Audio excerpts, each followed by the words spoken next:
what do I want out of this craft? You know, what do I want? You know, like I want to be in a spell. I feel like it's like it's like a rain dance. You know, I want it to rain. I want the magic to happen. Yeah. I think a lot of that magic it's not all literal. You know, it's like sometimes it only exists on screen. Filmmaker Magazine presents Back to One with Peter Rinaldi. Kevin Corrigan is an actor. He was my guest on episode 1. This time he sat down with me again on the Upper West Side of Manhattan to talk about the work. It's been 510 days since you've been on the show. Give me a significant moment that has happened to you as an actor that has made your craft grow a little bit. This is the best I got. I was in the lobby of the hotel over Grand Central Station. Yeah, Hyatt. The Hyatt. Yeah. I just went in there to use the bathroom. Love that lobby in there. Yeah, they have that sculpture that was in Madison Square Park for a while. Yes. Which I loved it when it was over there. Yeah. But to see it in the lobby, it's like it's strange because it's a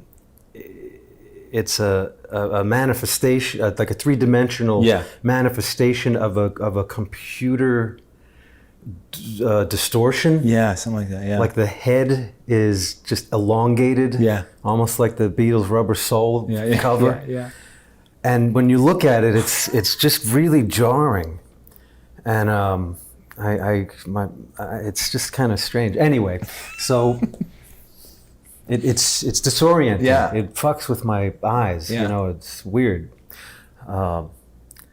But I sat down to just check my emails and just wait for the rush hour to cool down.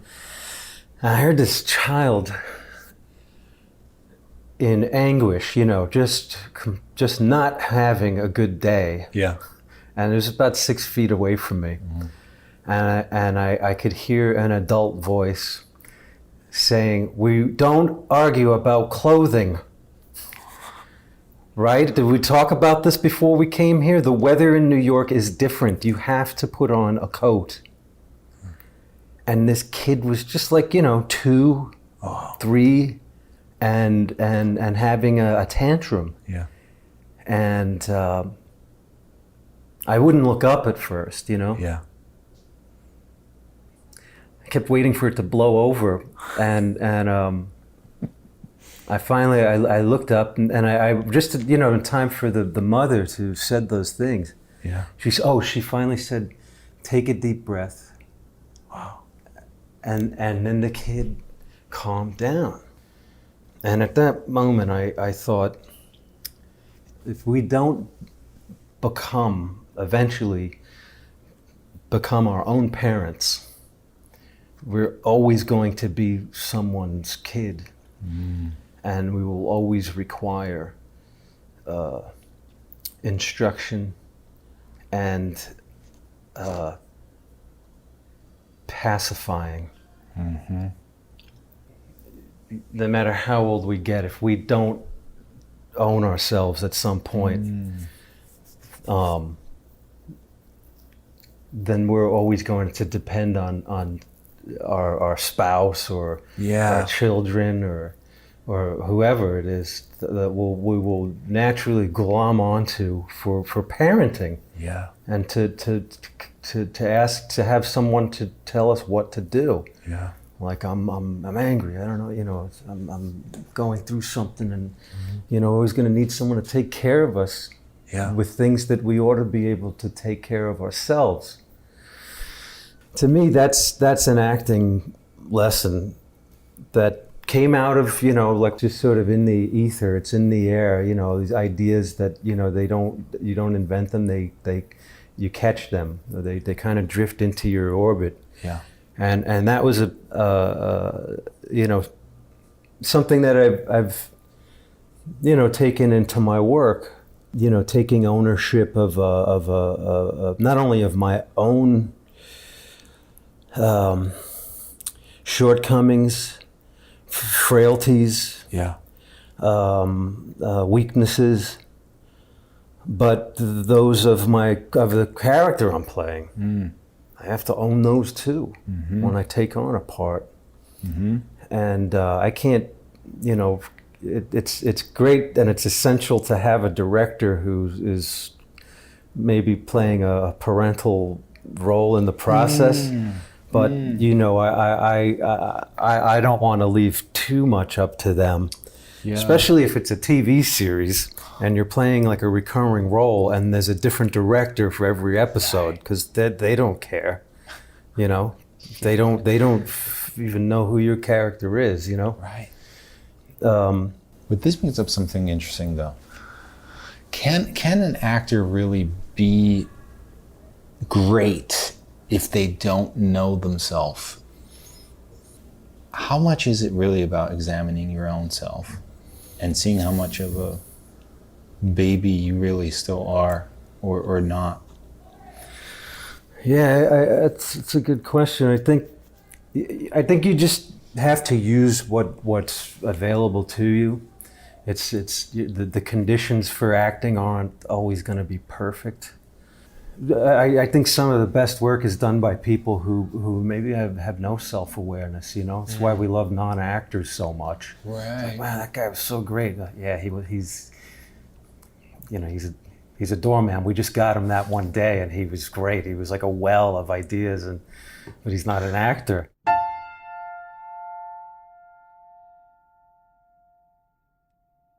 Since I talked to you, that episode was like marinated my brain about this craft.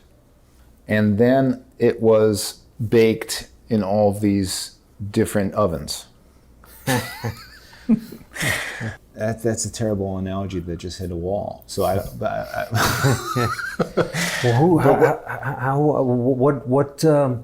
what are some of the takeaways from? there's been so many, but there are a few that were paradigm changing, I think I would say. What's the first one that comes to First you? comes to mind is Lorraine Toussaint, great actress, Orange is the New Black, the new show, The Village. She said about playing a psychopath, you have to find the psychopath within you. But Mike Lee, I had Mike Lee on. He's basically saying, you do not have to find yourself in the character. It's separate. Yeah. And to the point where he addresses the actors in the third person, addresses the actor's character. Doesn't say, you, now listen, in this scene, he says, in this scene, he's going to. Yeah. And then I started to think, yes, that's the proper way to talk to actors in the third person. Talk about this character separate from themselves. Yeah. But then some people, I even asked that to some people. Some people are like, no, I want you to talk about it. It's in me. And then I'm like, I don't know. Well, I mean, what do you think about those things? Do you think you have to find the character within yourself? I just saw, it reminds me of on social media, someone put a picture of Jeffrey Epstein side by side with a picture of Titus Welliver from the show Bosch. Yeah. And said, oh my God, they look, it's so disturbing or whatever. They look alike. I can't look at Titus without thinking, about the inevitable movie version of this terrible story that's unfolding now. Titus wrote back and said, I would never play that piece of shit. Wow. And I don't know if that was his exact words, but I'm not far off. Yeah. And it was you're not going to be able to ask Titus, how he's, what kind of inner thing he's going to tap. He ain't even going to play the part. Right. Right. But I used to think, I was kind of a chubby teenager. I had this terrible notion that I looked like the guy who shot John Lennon, and I love John Lennon. Yeah. But I had I used to wear like prescription glasses. They were pretty thick and they had a tint, and so I looked even more like him. And I walked this line between hating that and thinking I might be good for that part if it ever becomes a part in something, if they ever make a movie about. And then I swore I would never play that character.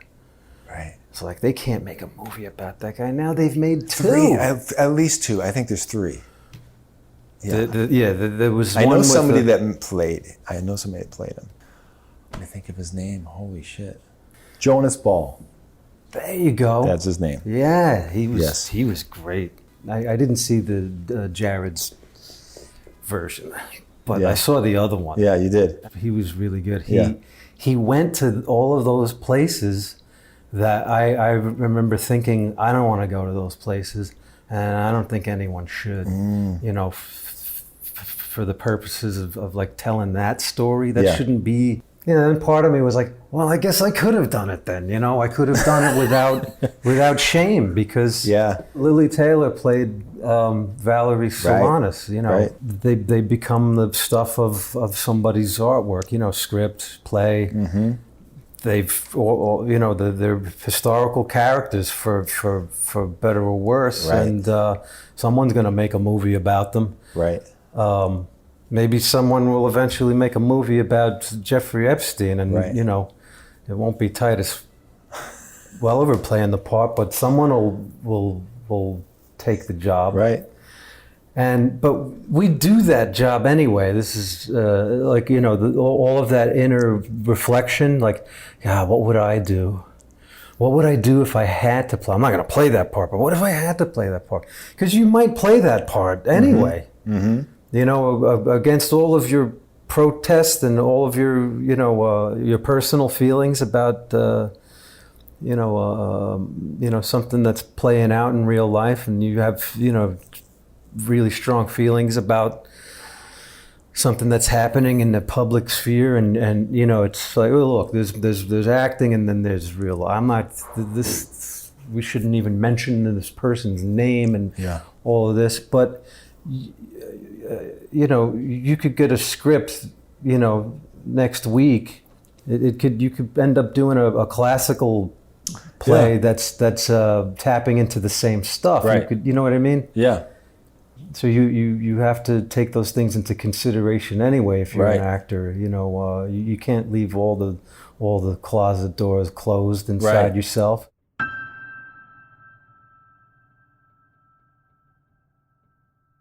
I think it's time to start appreciating Bob Dylan as an actor. Okay. Why? What makes you say that? Well, I went to see him in 2013, 14. I've seen him 5 times. And the last couple of times I've seen him, he's been... he looks like a country music star. He looks like a Civil War general or something. He's did a lot of research on the Civil War in his early years when he was establishing himself in Greenwich Village. And he would go to the New York Public Library and read about the Civil War and the old microfiche copies of the New York Times. And he felt that he appreciated how crucial time that was in the country. He said that it was like that the America was nailed to the cross. So he was the Christian Bob Dylan was present even before we knew who he was. Right. Right. he saw the Civil War as a national crucifixion, and that it rose from that. The resurrection is the post Civil War time. It's an interesting perspective to think that he had that perspective back then. Yeah. And I think I'd been reading a bit about or I'd seen a documentary about Mark Twain around that time. So I was able to compare Dylan and Mark Twain. Mm-hmm. Mark Twain invented Mark Twain. Yeah, right. He was Samuel Clemens. Right. Bob Dylan was not Bob Dylan. He was Robert Zimmerman. Right. He invented this character, and his songs are like his plays. Ooh, interesting. Yeah. And they're so he deserved the Nobel Prize for Literature. I think so. Because of, in this way, in what you're saying, Absolutely. there are little stories. Yeah, I know there was a bit of a pushback on him getting that award because lyrics aren't the same as poems. Yeah. You read The Hard Rain's Gonna Fall and tell me that's not a poem. Yeah. But people call him a poet. Yeah, right. Until he got the Pulitzer Prize. Then they're like, whoa. Yeah. Poet for the music. Yeah. He's our poet. Yeah. But he's not going to be an actual poet. Yeah, no. Can't have that. I mean... But wait, what is this? All right, so you're talking about he's just been acting. Well, if you look at him back in 1961 or 62, and whatever the TV show he was on, you compare what he looked like on that program to what Woody Guthrie looked like. He was copying Woody Guthrie. Yeah. He looked exactly like him. He was channeling him. Mm-hmm. But Salvador Dali says that if you're not copying someone, you're not doing anything. Yeah, you don't exist. Or something. He and Dali says I copied this artist and that artist, until I created myself, until I came into my own. So there's nothing wrong with imitating other artists that you admire if you have a feeling for what they're doing. Right. And people love it when someone channels someone else. Yeah. They'll say, you're like channeling Billie Holiday. Right. Wow, Right. And it's like, actors, all I ever wanted to do was channel the actors that I, Walken and Pacino and you do that until people start going, that's Eric Roberts.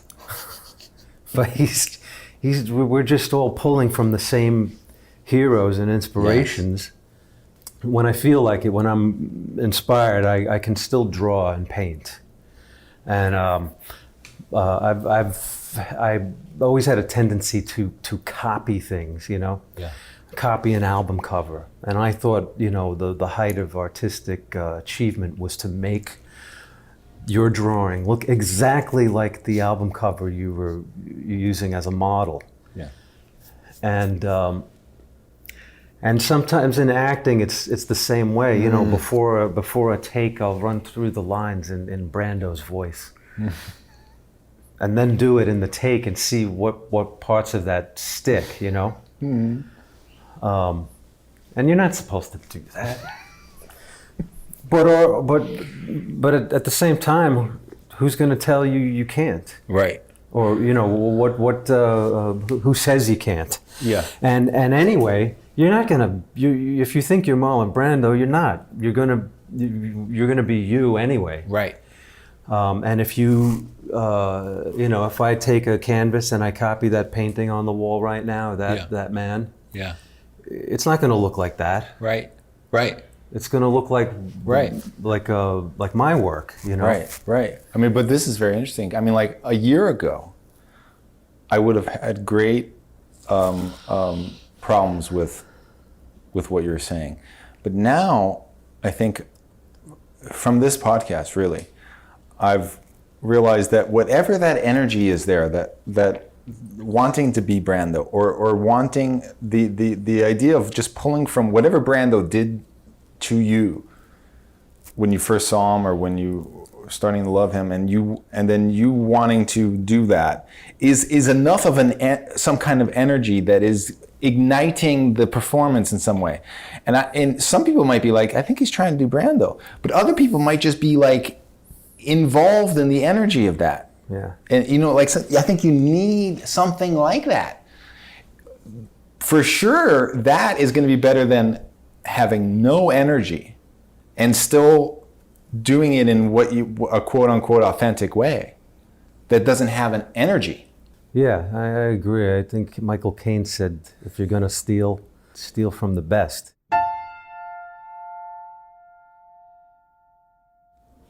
I love your Instagram page. You spend a lot of time highlighting performances, new and old, that really move you, and you say a little thing about it. And some of these things I haven't seen, so it's always a nice way for me to learn about new people. Yeah. And some of the little things you write about people that I've already known about really helps me too. Like, you had a nice one about Natasha Lyonne, and you were really moved by Russian Doll. Seems like, in her performance in that. And she's a friend of yours. Yeah. I heard her say, I saw like a video, a clip just last night. Someone had a microphone and her, asking her question, and she said, I didn't have any children. I had a Russian doll. I think that tells you everything right there, Yeah. That's something that she really gave birth to. Yeah. And went through, real, cycles, to the point where that finally, came forth. Yeah. And it's like she shed that. Yeah. From her mortal coil, this thing came about, and all of her life experience. Having the privilege of knowing her as long as I have, I could watch that show. All 10 episodes. I think. Yeah, and see, like, there's nothing in here that I've had conversations with her about these themes, and I was just, it was gratifying to see that someone I've known so long, professionally and personally, once she had her chance to say something, she chose to talk about all the deep subjects that I know these things are important to her because we've talked about them over the years, and wow, she's really explored them in depth in this show, and really, she had Amy Poehler and the third writer there, and they had other writers. So she had a lot of doulas, to help her. Dude, that's a good one. Yeah, but I think it's a great, a definitive piece. Yeah. And and now they're gonna make another season. So she's got a lot to say and a lot to give, and it's great to see that she's getting the opportunity to do that. But yeah, I like to put those Instagram things on. Sometimes something will bubble up out of me, a memory of someone. Yeah. Like there were parts of movies. Like there was a movie with Steve McQueen. I think it was his last movie. It was called The Hunter. He plays a bounty hunter, and there's a scene on a Chicago, a subway train, whatever. And I just remember the incidental dialogue from the extras in the background, you know? Just things like that elicit emotional responses in you, you know, from the first time you see the movie, and then if you watch it over and over again, like I did with that film, you absorb everything. Yeah. Like there's a scene in The Verdict where Paul Newman goes up to Boston to find Lindsay Krause, and he finds her on the playground outside the school where she's a grammar school teacher, and she's minding the children.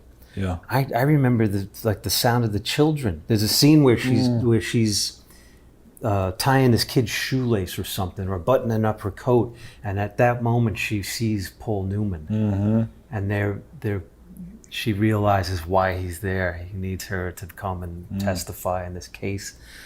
But one of the things that I remember about that scene are the utterances of the child who is off screen. She's asking Lindsay Krause something, and Lindsay's distracted by Paul Newman, and the kid keeps asking her this question, like, "When are we going back inside?" or something like that. And that stays with me. Yes. But the actress from the movie Something Wild, Yes. Sue Tissue, that's her name. I never knew her name until I decided here would be a good person to put in my Instagram gallery. Yeah. The actress from Something Wild who says he's going to get in trouble with those guys. Yeah. Oh man. Peg from Something Wild. She's wearing that silly hat at the high school reunion, and who is that anyway? You know, right. You go to IMDb. How come I've never known this? How come I've never researched this before? Sue Tissue? I've never heard that name before. Right. That's who that is? Let's see, who's Sue Tissue? Yeah. She was in a band called Suburban Lawns. She was a musician. Wow. You know, and never acted again, or did? She never acted again. Wow. She became a lawyer or something. No one knows where she is. Wow. She's never come back for like a Something Wild reunion. Right. These were what would be called bit parts. It's one way to call them. But a lot of these people that do these things are she's not, but some of these people are real serious actors that just have this one moment, and they shine in it, and we, sometimes don't even know they're actors. That's how much we're involved in the moment with the other people, and they're just we don't even appreciate them, fully, usually, until we see something like that you put up. Yeah, to me, it's kind of like the way Brian Eno talks about making music for commercials. He's this is someone who makes like an hour-long track of ambient music. And he was once talking about making music for commercials. He says it's the most challenging thing he's ever done because you have 30 seconds. But that he's found that there can be oceans of time within those 30 seconds. And I that's what I think of when I think of these people who are only on screen for one scene or have one line. Yeah. And you remember it more than the monologue that the star has. I've seen King Lear, Glenda Jackson. Yeah. And she brought all of the sort of fire that you could, want from any actor of any age. She was just the way she held her fists out. It seems like she was going to throw lightning bolts out of them. Wow, yeah. She had so much authority, and then I saw a production of Hamlet down at the Castle Clinton in Battery Park. It was directed by my mentor Jeffrey Horn. I want to see that. Damn it, I missed it. And the value of that experience for me was to see these actors persevere under the most impossible working conditions. There were helicopters patrolling New York Harbor from 6 o'clock till 9:30 or however long the play ran with no intermission. There were people getting up to go to the bathroom every 15 minutes.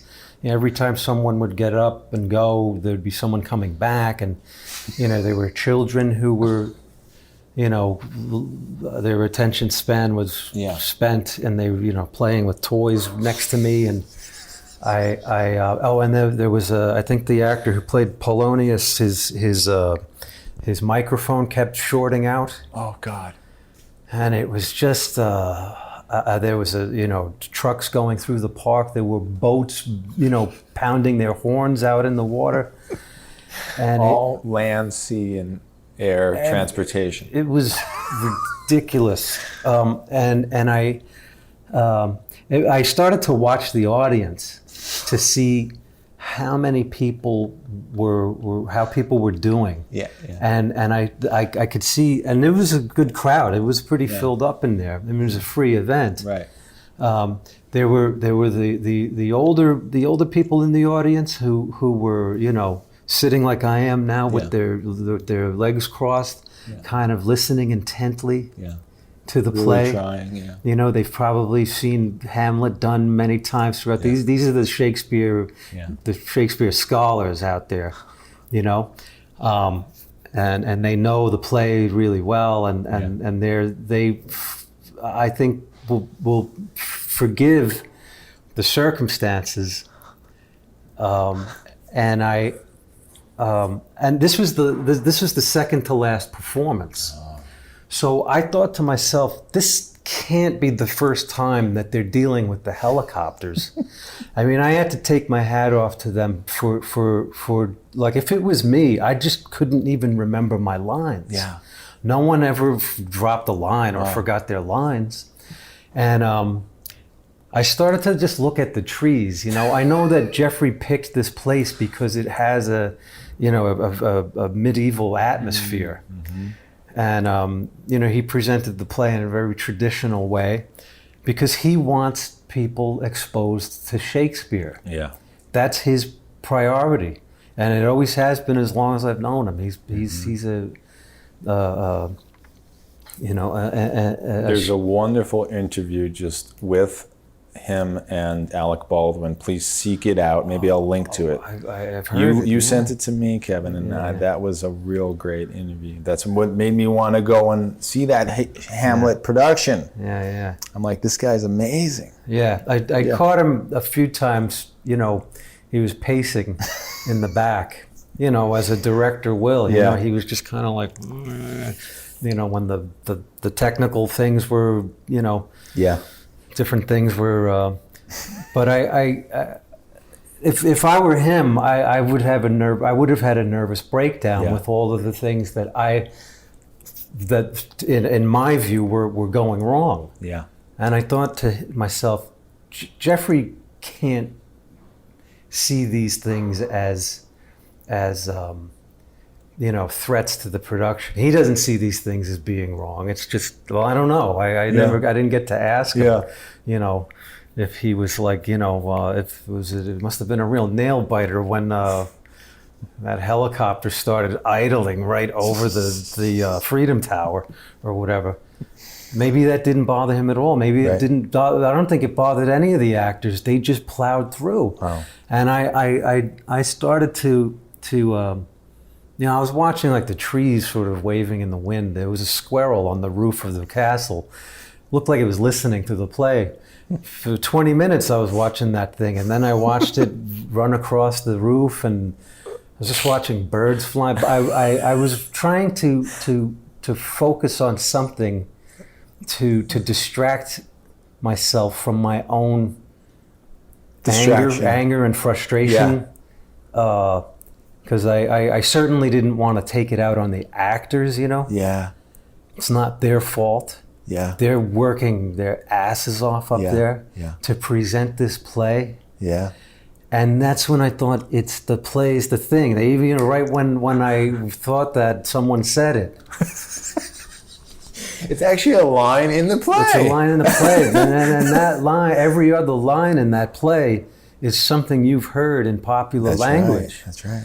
And that was a revelation to me. And that's when I started to really appreciate the experience. I'm like, this is great. This is a great thing that Jeffrey's done.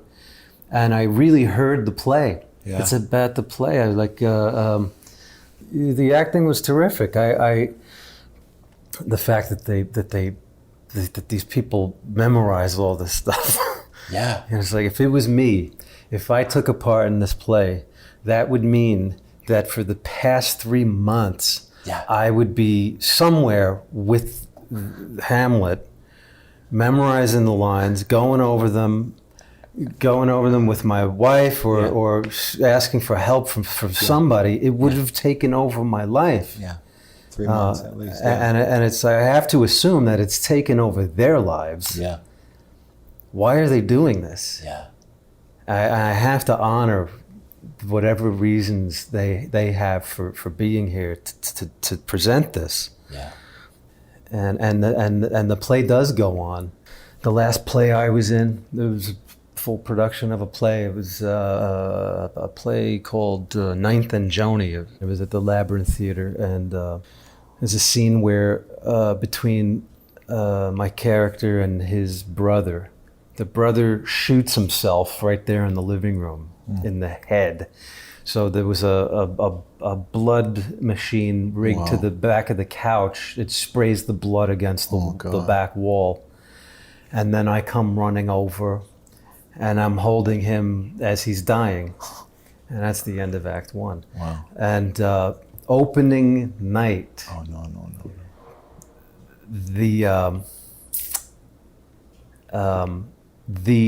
The blood machine deployed. Yeah. The blood hit the wall, but whoever was supposed to shoot the fake gun sound off stage, the gun jammed. There was no sound. That's probably worse. So wait, I can't even imagine what that was like. So did he made the motion like he shot the gun? Yeah. And the blood hit the back of the wall. So what did you do though? I just went through. You got to go through with it. Just it had. I just thought about all the times before that when the thing did go, when things worked. In the Dead Zone, the movie with Christopher Walken, he whenever he would shake someone, he shakes Martin Sheen's hand, and he gets a jolt. Whenever he has a premonition, he would get a jolt. And so he said that he would like to have someone fire a gun to give him that real. Next time you watch the movie, you'll see him. Think about that. And I was getting something out of that sound effect. Right. It was oh, sure. That would help you. So when it didn't happen, there was a split second where I was like, what do I do now? Yeah. I needed that sound to jumpstart my next moment here. Yeah. So really, I found that moment anyway. Yeah. You had just to. in the disappointment of the shot not going off, like that. Nothing was more devastating to me at that moment than the gun failing to go off. I started just crying over that. Yeah, but it was I knew where I had to go, and it was I knew the emotional place I needed to get to, and. But I got there, but not without feeling a bit false. Yeah. You know, I was still pretty far short of my standard at that point. I didn't really feel like I was doing a good job until until the play was almost closed. So maybe a week and a half after opening night, maybe 5 nights before closing, I started to feel like, man, I wish people could see the play now, because I'm really in it now, doing the best work of my life now. No one's going to see it, but so what? So what? No one sees it. You know, if 5 people see it, great. If not, it's but it has to go on. The whole theme of it has to go on is prevalent here. There's something to it. What do you have going on right now? Anything exciting that you're looking forward to? There's a movie coming on. It's called Lost Girls. I think it's coming on HBO. Hope I'm not getting that wrong. But it's directed by Liz Garbus, who directed a documentary about Bobby Fischer and a documentary about Nina Simone. Yes. What happened to Simone? Great one.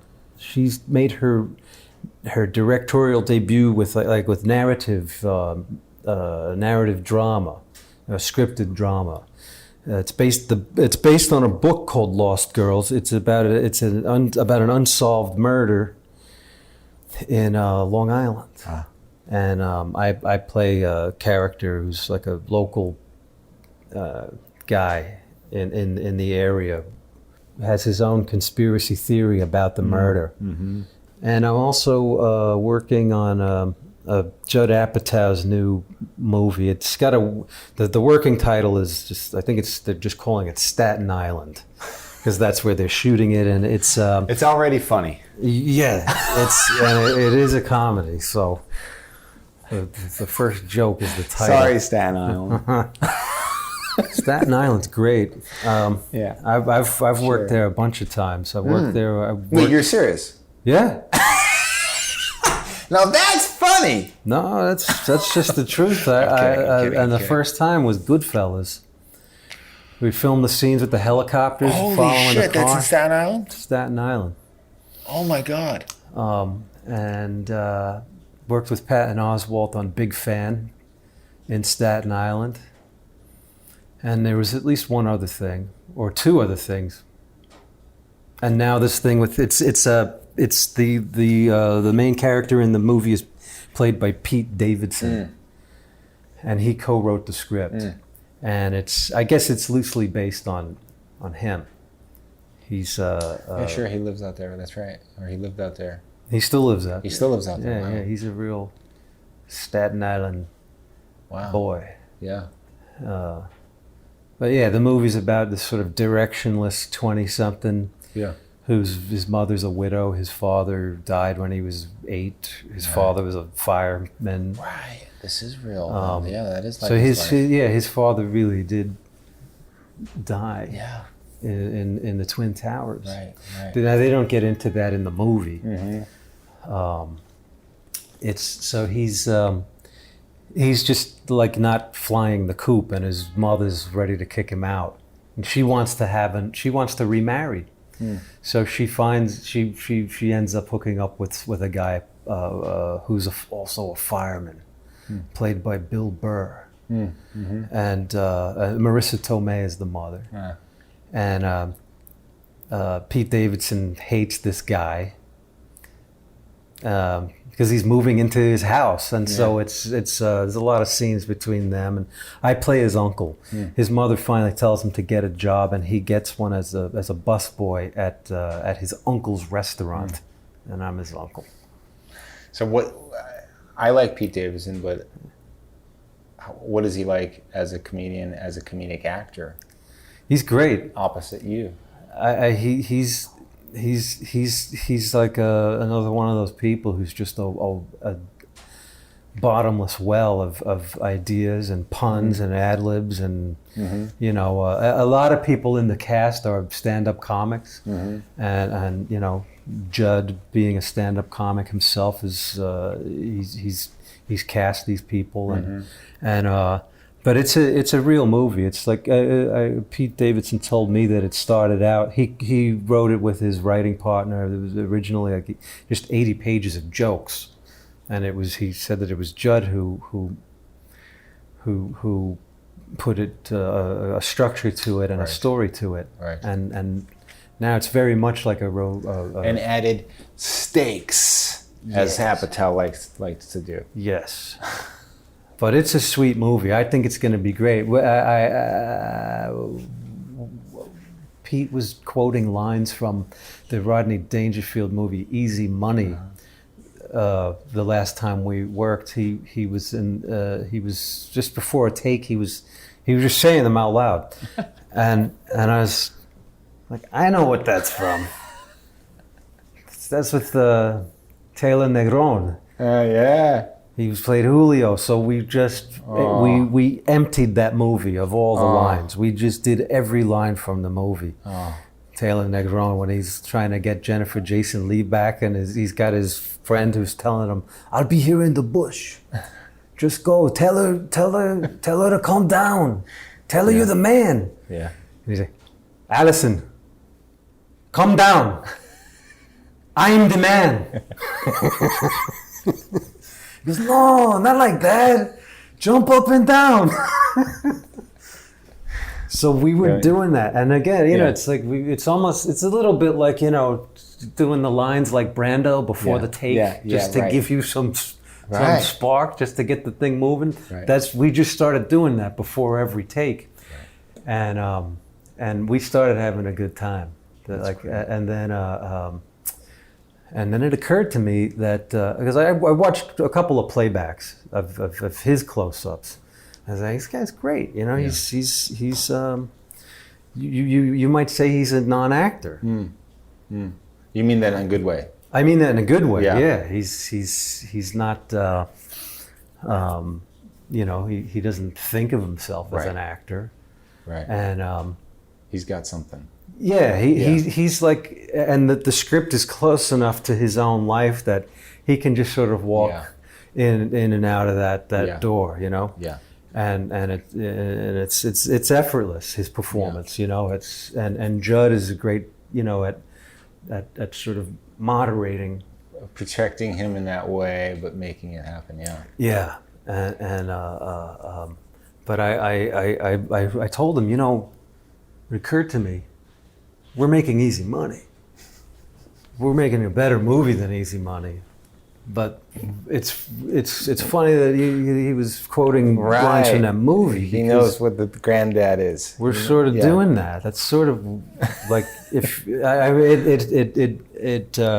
enhanced my experience.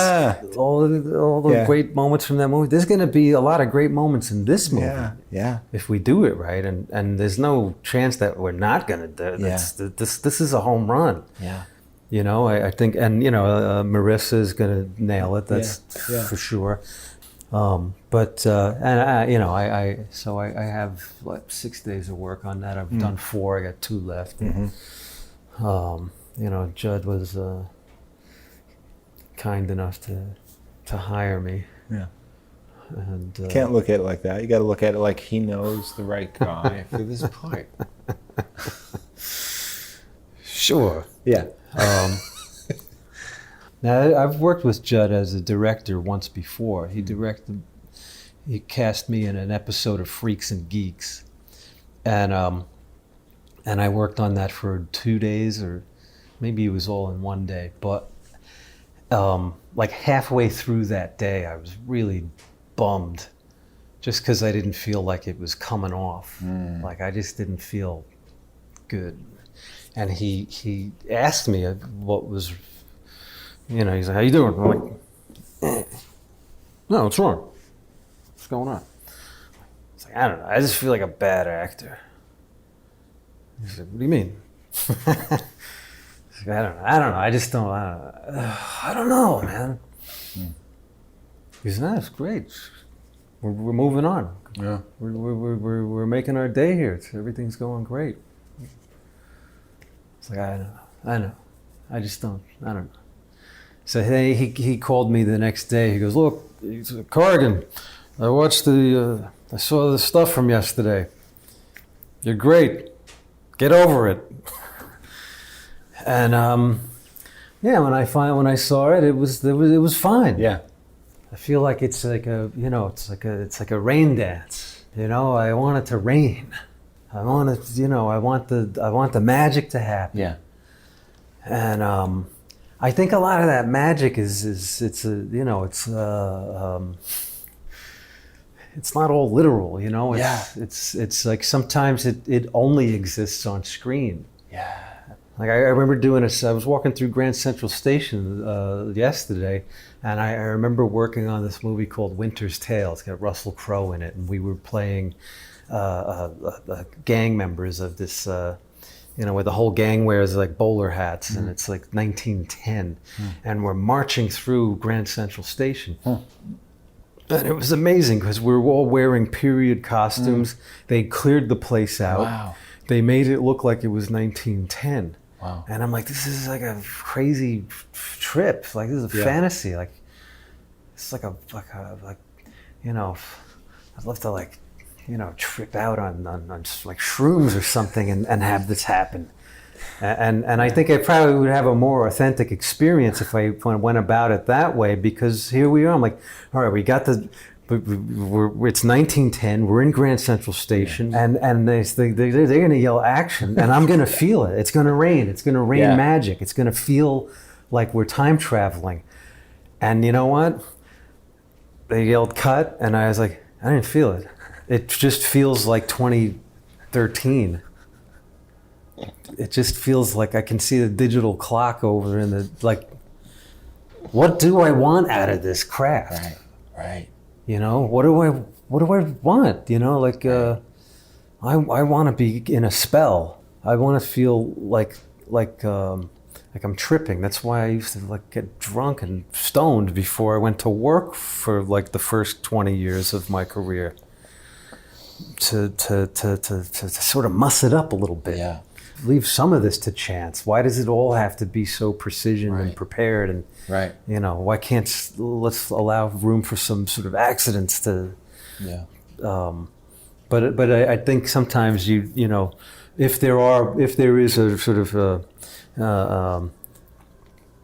happy accidents, you really don't know. You can't be sure that they exist until you're in post-production. Right.